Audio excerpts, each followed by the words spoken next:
Shri Chaitanya academy infinity learn की पहल, जो बड़े पैमाने पर परिणाम आधारित शिक्षा प्रदान करने पर केंद्रित है, ने अपने 51वें टेस्ट प्रेप सेंटर के शुरुआत की घोषणा की है।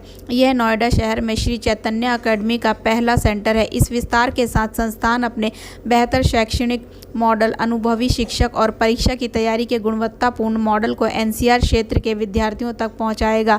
सेंटर के उद्घाटन का नेतृत्व श्री चैतन्य शैक्षणिक संस्थान की सीईओ और निदेशक सुश्री सुषमा बोपन्ना और इन्फिनिटी लर्न के संस्थापक सीईओ श्री उज्ज्वल सिंह ने किया।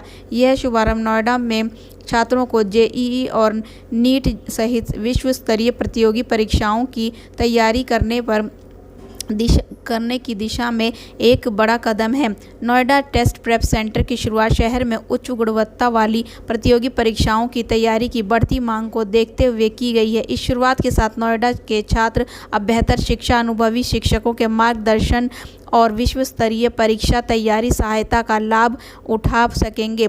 यह कदम उत्तर भारत में श्री चैतन्य एकेडमी की बढ़ती उपस्थिति और छात्रों को उनके अपने शहर में रहते हुए अपनी महत्वाकांक्षाओं को प्राप्त करने के लिए सशक्त बनाने की उसकी प्रतिबद्धता को सिद्ध करता है।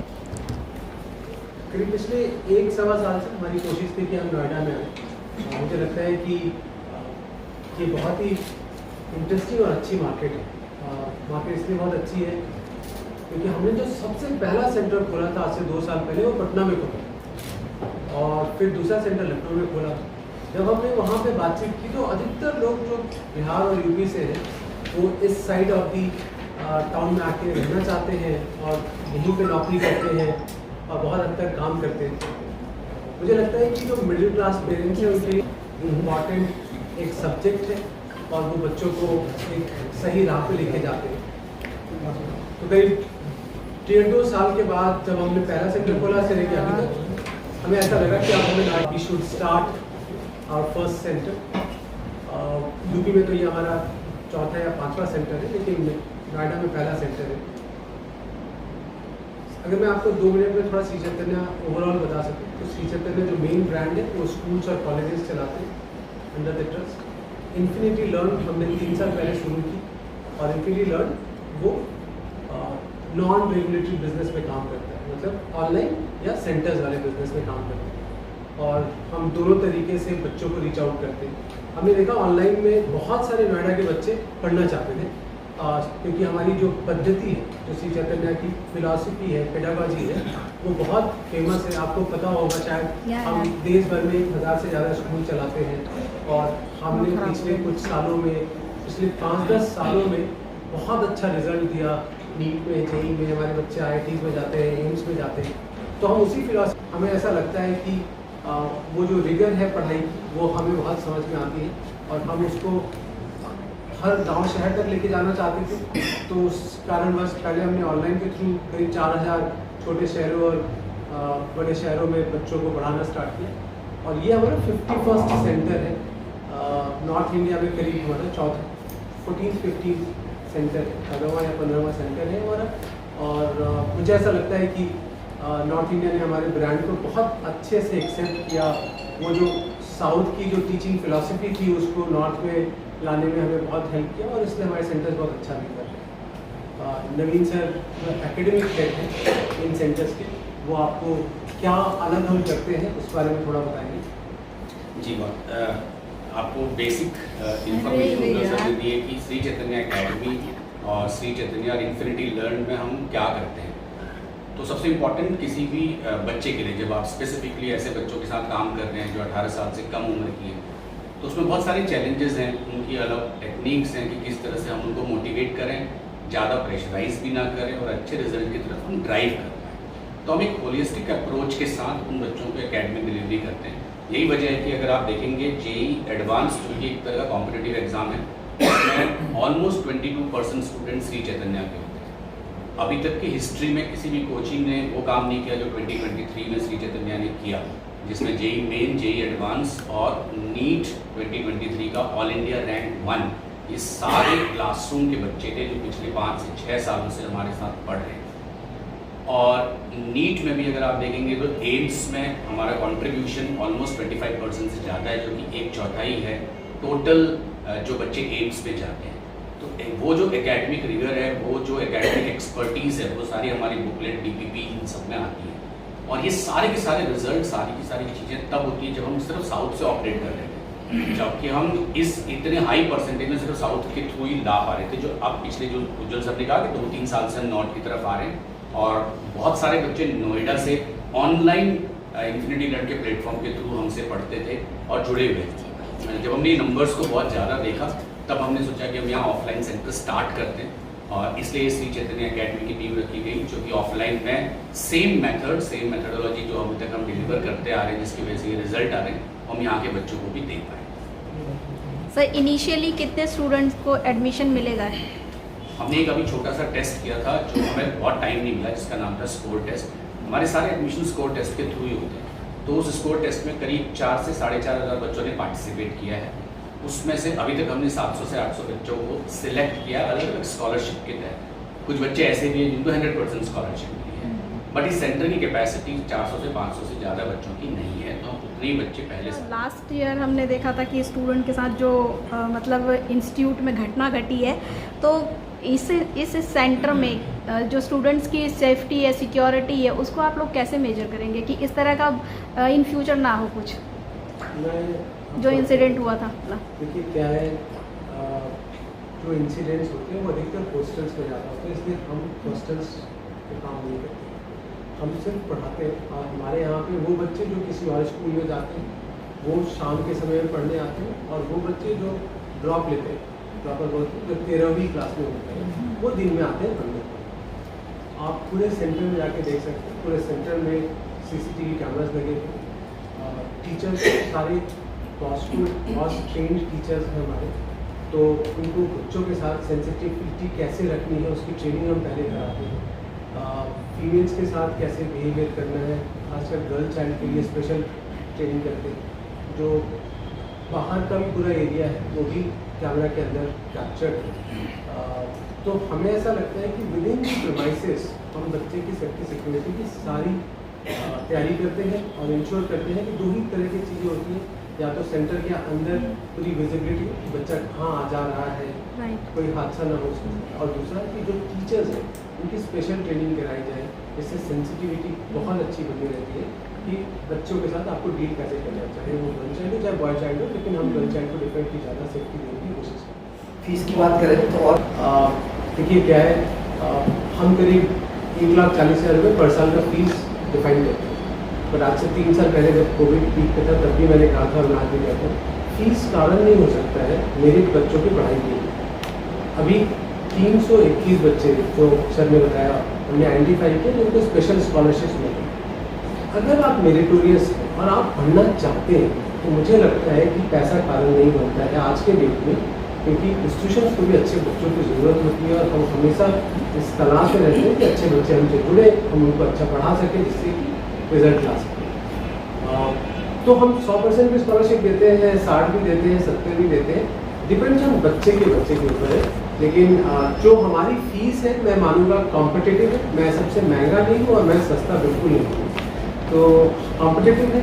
लेकिन मुझे ऐसा लगता है कि ये फीस जो हम चार्ज करते हैं वो इसलिए चार्ज करते हैं, जो मैं हमेशा से ही बात करता रहा हूँ कि देखिए अगर आपको अच्छे टीचर्स चाहिए ना, टीचर जो डेडिकेटेड हो, हर रोज़ ये जॉब छोड़ के दूसरे जगह जा रहे हैं, उससे बच्चों की पढ़ाई में बड़ा असर पड़ता है। तो अगर हमें टीचर्स का ध्यान रखना है, स्टेबिलिटी रखनी है सेंटर में, तो हमें टीचर्स को अच्छी सैलरी देनी पड़ेगी, और वो फीस ही है। तो मेरे ख्याल से हमारा जो फीस है वो कॉम्पिटिटिव है, लेकिन मैं हमेशा बोलता हूँ पैसा कारण नहीं बनेगा किसी मेरिटोरियस स्टूडेंट की पढ़ाई। ऑनलाइन और ऑफलाइन दोनों सेम नहीं, ऑनलाइन तो थोड़ा सस्ता है, ऑनलाइन तो बहुत सस्ता है। मतलब हम रिजल्ट जो अच्छे आते हैं वो ऑनलाइन से मिलते हैं, ऑफलाइन से मिलते हैं स्टूडेंट्स, दोनों से अच्छे रिजल्ट्स आते हैं। बेटर रिजल्ट मेरे ख्याल से आज भी ऑफलाइन से आते हैं, क्योंकि जो पूरा सोसाइटी है वो धीरे धीरे ऑनलाइन की तरफ जा रहा है। देखिए ये जो नए बच्चे हैं, जो 15-16 साल के बच्चे, हम उनको डिजिटल नेटिव बोलते हैं। डिजिटल नेटिव्स ने फ़ोन बहुत अर्ली स्टेज में देखा, उन्होंने बहुत अर्ली स्टेज में ही पढ़ाई करनी शुरू। बट अभी हमने इन बच्चों को जो 17-18 साल के बच्चे हैं, इन्होंने ये पास ही हाइब्रिड है, इसलिए हम ऑनलाइन ऑफलाइन दोनों का इस्तेमाल करते हैं बच्चों को पढ़ाने में। मेरिट्स और डिमेरिट्स दोनों ऑनलाइन क्लासेस हैं, तो क्या बच्चों को अवेयर करते हैं? बिल्कुल करते हैं। देखिए कई ऑनलाइन सेशंस स्कूल्स में होते हैं, काउंसलिंग सेशन होते हैं, आपके वहाँ? काउंसलिंग सेशन होते हैं ना ही कि पढ़ाई के पहले काउंसलिंग सेशन होते हैं, पढ़ाई के बाद भी काउंसलिंग सेशन होते हैं, क्योंकि कौन से कॉलेज में जाना चाहिए, इतने मार्क्स में among the 3 college you are selected, कौन सा कॉलेज सबसे अच्छा है, ये ज़्यादा क्रिटिकल काउंसलिंग है। प्लस इनिशियल ग्रेड 8, 9, 10 में मेजर काउंसलिंग होती है, तब तक बच्चा डिसाइड कर लेता है मुझे इंजीनियरिंग स्ट्रीम में जाना है या मेडिकल स्ट्रीम में।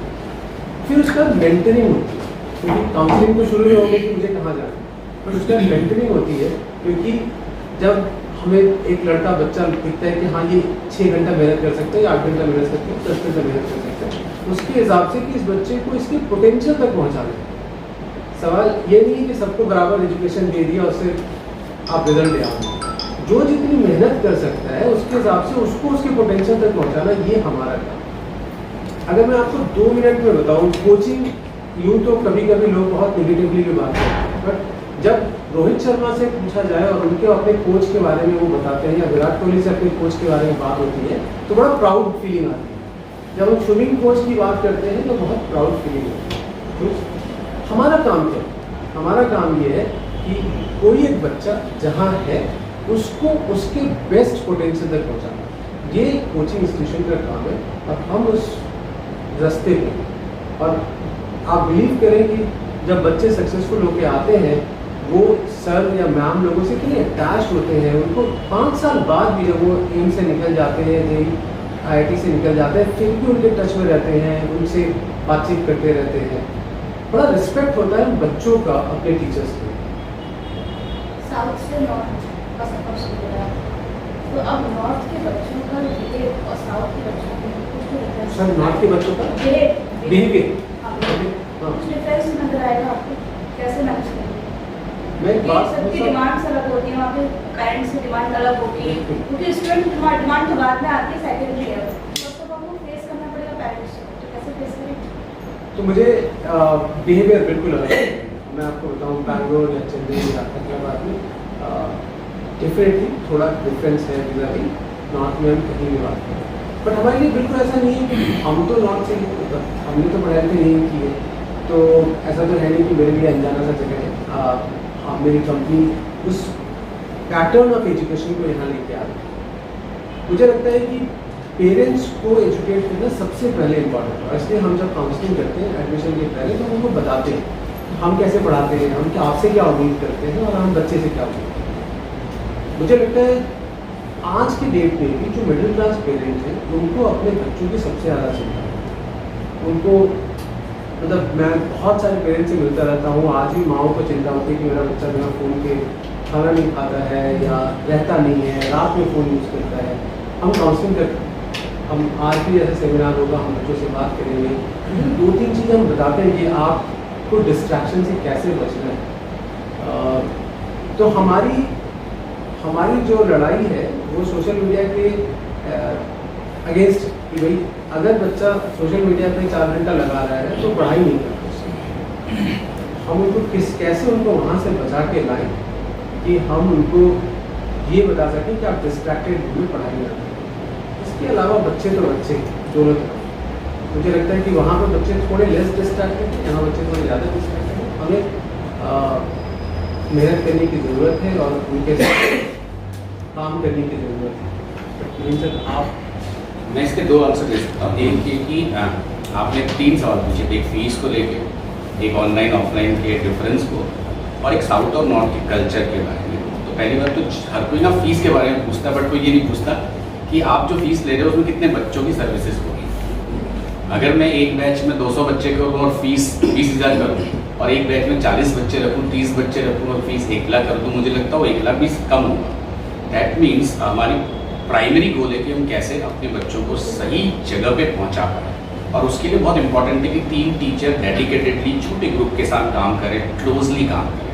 अगर आप यहाँ हमारे क्लासरूम बने हुए देखेंगे तो किसी का साइज़ आपको 50 बच्चों से ज़्यादा का दिखेगा नहीं। तो हम बहुत छोटे साइज़ में काम कर रहे हैं ताकि हम अच्छी डिलीवरी कर पाएँ।